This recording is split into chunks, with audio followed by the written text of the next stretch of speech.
దూత media, power of news.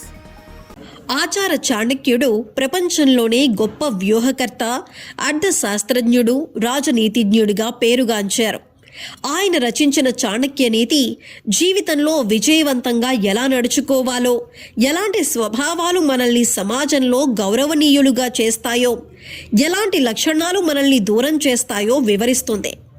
ఈరోజు చాణక్య నీతి ప్రకారం ఎలాంటి వ్యక్తులను సమాజం, కుటుంబం ఇష్టపడవని, వారు తమ స్వభావాన్ని ఎలా మార్చుకోవాలని చాణక్యుడు సూచిస్తున్నారో వివరంగా తెలుసుకుందాం.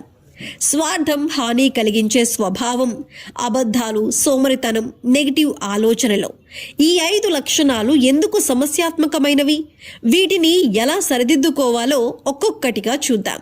మొదట స్వార్థం. తన గురించి మాత్రమే ఆలోచించే వ్యక్తిని ఎవరూ ఇష్టపడరు. ఉదాహరణకు, ఒక కుటుంబంలో ఒక వ్యక్తి తన సౌకర్యం కోసం మాత్రమే డబ్బు ఖర్చు చేస్తే, కుటుంబ సభ్యులు సమస్యలను పట్టించుకోకపోతే ఆ వ్యక్తిని కుటుంబం కూడా దూరం పెడుతుంది. సమాజంలో కూడా స్వార్థపరులు సహకారం అందించకపోవటం వల్ల గౌరవాన్ని కోల్పోతారు. చాణక్యుడు సూచించే మార్గం ఏమిటంటే, ఇతరుల అవసరాలను గౌరవించటం, వారికి సహాయం చేయటం ద్వారా స్వార్థాన్ని తగ్గించుకోవాలి. ఉదాహరణకు, ఒక స్నేహితుడు కష్టంలో ఉన్నప్పుడు ఆర్థికంగా లేదా మానసికంగా సహాయం చేయటం వంటివి మీ గౌరవాన్ని పెంచుతాయి. రెండవది, హాని కలిగించే స్వభావం. ఇతరులకు శారీరకంగా, మానసికంగా లేదా ఆర్థికంగా హాని చేసే వ్యక్తులను ఎవరూ ఇష్టపడరని చాణక్యుడు చెప్పారు. ఉదాహరణకు, ఒక సహోద్యోగి తన బాధ్యతలను మరొకరిపై వేస్తూ వారి పనితీరును దెబ్బతీస్తే అతను ఆ టీంలో ఒంటరిగా మిగిలిపోతాడు. చాణక్యుడు ఇలాంటి వ్యక్తులతో జాగ్రత్తగా ఉండాలని సూచించారు. ఎందుకంటే వారు సమాజంలో విశ్వాసాన్ని నాశనం చేస్తారు. ఈ స్వభావాన్ని మార్చుకోవటానికి ఇతరులకు సహాయం చేయటం, వారి బాధలను అర్థం చేసుకోవటం అలవాటు చేసుకోవాలి. ఉదాహరణకు, ఒక వ్యక్తి తన తప్పిదాల వల్ల ఇతరులకు ఇబ్బంది కలిగిస్తే క్షమాపణ చెప్పి ఆ తప్పును సరిదిద్దుకోవటం మంచిది. మూడవది, అబద్ధాలు.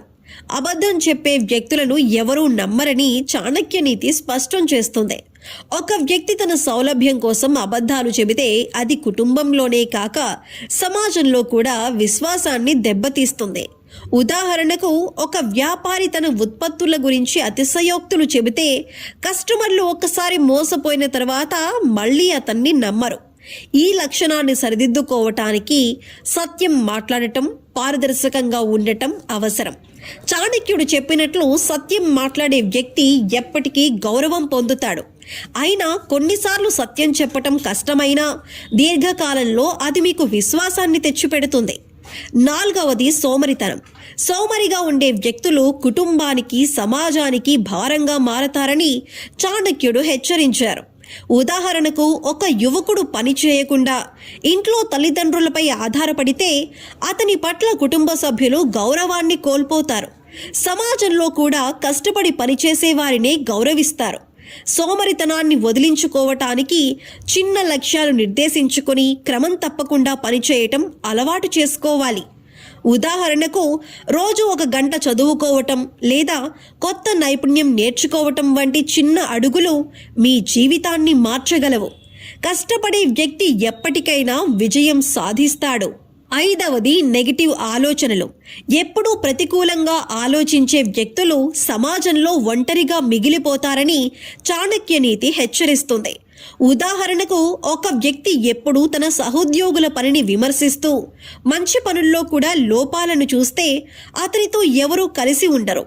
నెగిటివ్ ఆలోచనలు మీ చుట్టూ ఉన్నవారిని దూరం చేస్తాయి. ఈ స్వభావాన్ని మార్చుకోవటానికి సానుకూల దృక్పథాన్ని అలవరుచుకోవాలి.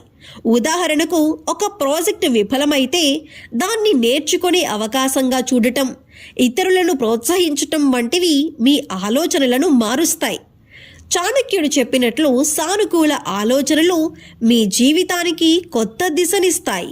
ఈ 5 లక్షణాలు మనల్ని సమాజంలో, కుటుంబంలో గౌరవం కోల్పోయేలా చేస్తాయని చాణక్యుడు హెచ్చరించారు.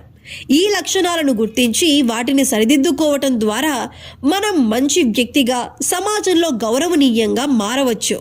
ఉదాహరణకు మీరు స్వార్థంగా ఉన్నామని భావిస్తే ఒకరోజు మీ సమయాన్ని కుటుంబ సభ్యుల కోసం కేటాయించండి. అబద్ధాలు చెప్పే అలవాటు ఉంటే ఒక వారం పాటు పూర్తిగా సత్యం మాట్లాడే సవాలు చేపట్టండి. ఇలా చిన్న చిన్న మార్పులు మీ జీవితాన్ని, సమాజంలో మీ స్థానాన్ని మెరుగుపరుస్తాయి. చాణక్య నీతి ఒక జీవన గైడ్లా పనిచేస్తుంది. ఈ లక్షణాలను మార్చుకోవటం కష్టమైనా క్రమం తప్పకుండా ప్రయత్నిస్తే మీరు సమాజంలో గౌరవం, కుటుంబంలో ప్రేమను పొందవచ్చు. చాణక్యుడు చెప్పినట్లు మనిషి తన స్వభావాన్ని మెరుగుపరుచుకుంటే అతని జీవితం సమాజంలో ఒక ఉదాహరణగా నిలుస్తుంది. కాబట్టి ఈ 5 లక్షణాలను గమనించి మీలో ఏవైనా ఉంటే ఇప్పుడే మార్పు కోసం అడుగు వేయండి. మీ జీవితం మరింత సానుకూలంగా, గౌరవనీయంగా మారుతుంది. For more updates, please subscribe Dutta Media.